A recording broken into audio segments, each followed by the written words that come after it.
Alright, it's that time again. T2 has lost his mind and bought a bunch of books. So I guess I'll be telling you about them. This isn't the book haul that I had planned. I have a bunch of books over here that I haven't... I'm not talking about those yet. I'm still waiting on some more to come in Wednesday, and another one that's coming from England in October. So I guess I'll go ahead and make it Wednesday and tell you about those books. But I just went to the thrift store, Salvation Army. I saw a book thrifting video on YouTube, and I was like, oh, Salvation Army's got books? Like, I know Goodwill has books, and there's like this other store, it was like a consignment store. I thought it might have some books. I checked there, and they were like closed. It didn't look like they had anything in it. I think they had like some DVDs or some shit. So, 99-cent paperbacks, $1.99 hardbacks. They had like 2 or 3 full shelves, like 4 rows, just like long shelves. I was like, holy shit. They didn't have a whole lot of sci-fi fantasy, but I had $21 in my pocket, and I spent $21.10. So I had to go out in the car and get a dime. This one, it said unless otherwise marked. So this is Lord of the Rings, all 3 books in one. Why do they mark things on the top like that? There's a lot of places. That's not right. That's just dirt. That's just kind of a dirty copy. Well, I know there's a lot of places that'll like put a mark on the books. Some of them will. None of these have it. Yeah, this was $4.99. It was otherwise marked. But then there's a lot of them that have price tags that are from other stores. So I didn't know if that was going to be the real price or not. Probably wouldn't have bought this if I knew it was going to be $4.99, because it is pretty dirty. But I've never read Lord of the Rings. I started reading Hobbit, didn't really like it. But now I've been watching that new TV show. I don't know what everybody doesn't like about that new TV show. Somebody else was saying like it's just getting worse and worse. I'm like, what are you talking about? I was almost in tears at the end of this last episode. Everybody was like volunteering to fight for what's that island place called? Nuremberg or something like that? Nuremberg? Anyway, it was dope. They found Mithril? They discovered Mithril? And nobody likes it? What are y'all talking about? They had to go fight some orcs in their old town and got some food out of there, and it was like, there's just a lot of stuff happened. I thought it was a pretty cool episode. The Palantirs, they were seeing the future of like if they hadn't abandoned with the elves, the humans, they would have wiped the island out, the gods, and the tree. It was so dope. So yeah, I got Lord of the Rings, even though it was $5. And then they had just like some really good copies of shit. Like, I don't care about YA, but they had Divergent, and it's like just a mint copy, like brand spanking new, for $2. So it's like, fuck it. Maybe I'll end up getting it all eventually and just having it to display. Or maybe I'll even read it one day. It's probably better than those stupid movies. Oh yeah, the font's pretty big in this. This is like meant for kids. Probably shouldn't have got this. They also had like a couple of Maze Runner books in paperback, and they had a Tad Williams, but it was like really shitty condition. I think it's called like Other World or something like that. I never heard of it. And then they got I got Abraham Lincoln Vampire Hunter. I'm reading the paperback right now, but I got like a good copy of a hardback to display. $2. Oh yeah, man, it's just like the one I'm reading now. I'll give you a review on this tomorrow because I'm going to finish it tonight. Got like 100 pages to go. It's also a different cover than the paperback. It's pretty nice. And then I got another YA, Charlene Harris from the True Blood TV show, Dead and Gone. This is probably book 5 or something, isn't it? This is the end. This is like pristine. It's got a nice cover. A little kind of a embossed thing going on with it.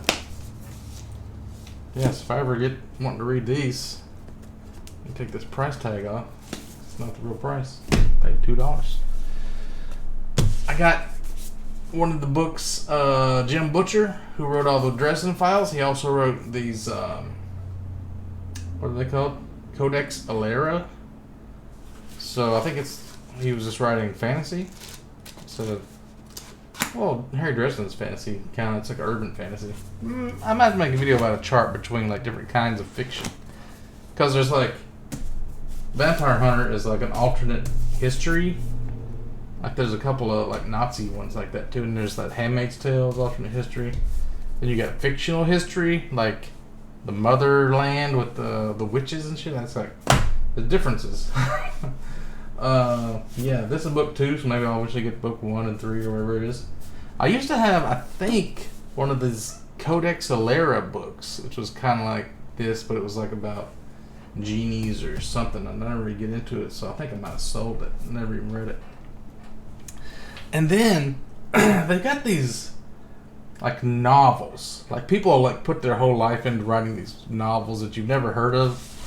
I don't know if these authors have like written other books or this is like their only books they've written. But I got one the other day. What was it? Stones of Summer at the library. It looks like one of these covers. I should probably go grab it and show you. Like they all look really similar. Let me grab it real quick.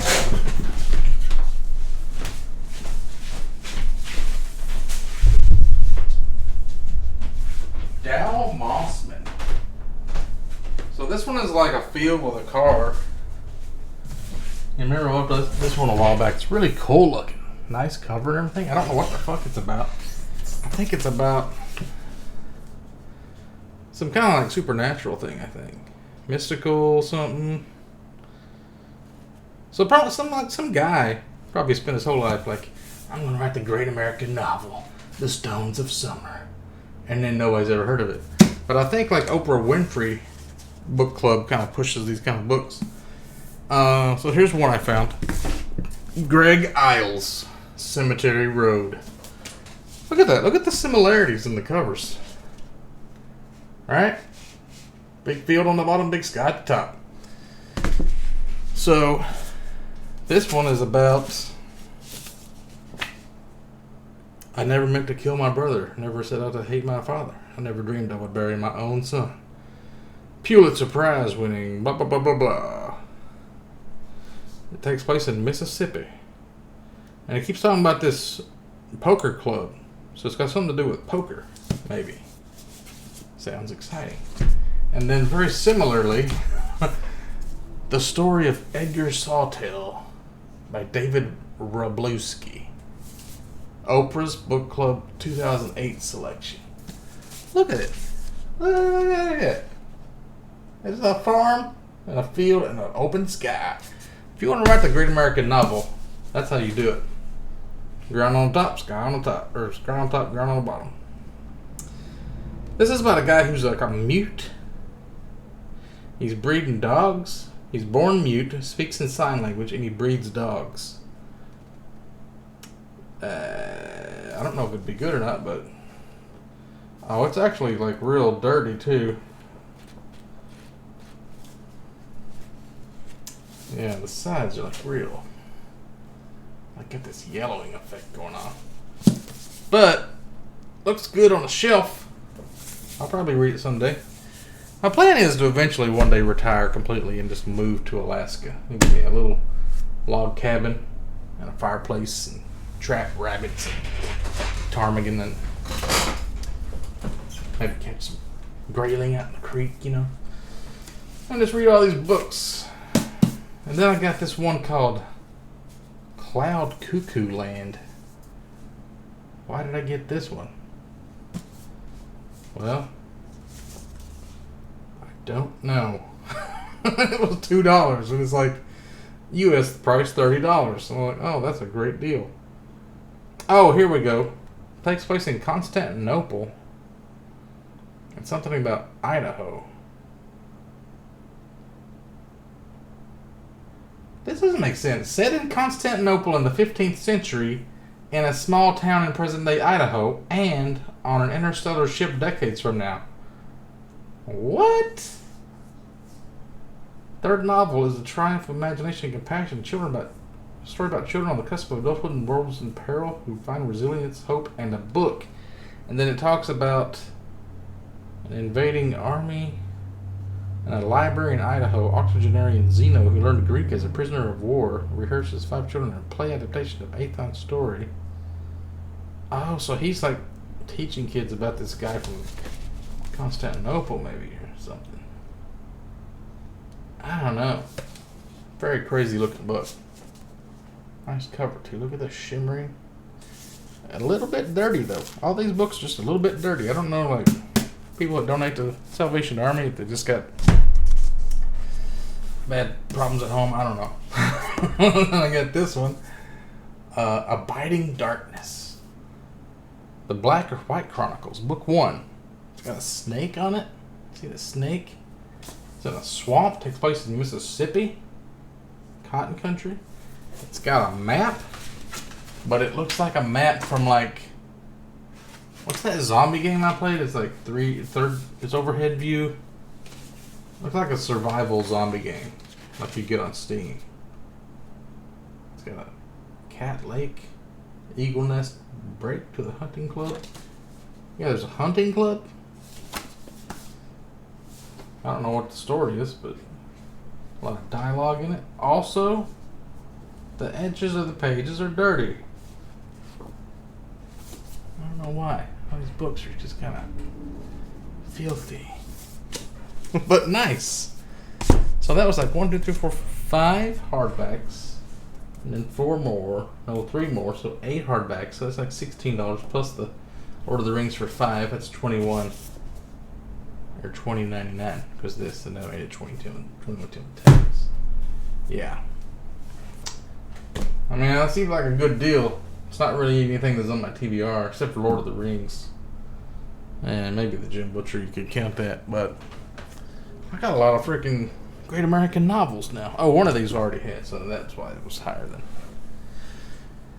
We'll do the rest of the books Wednesday. And I'll have a review tomorrow. So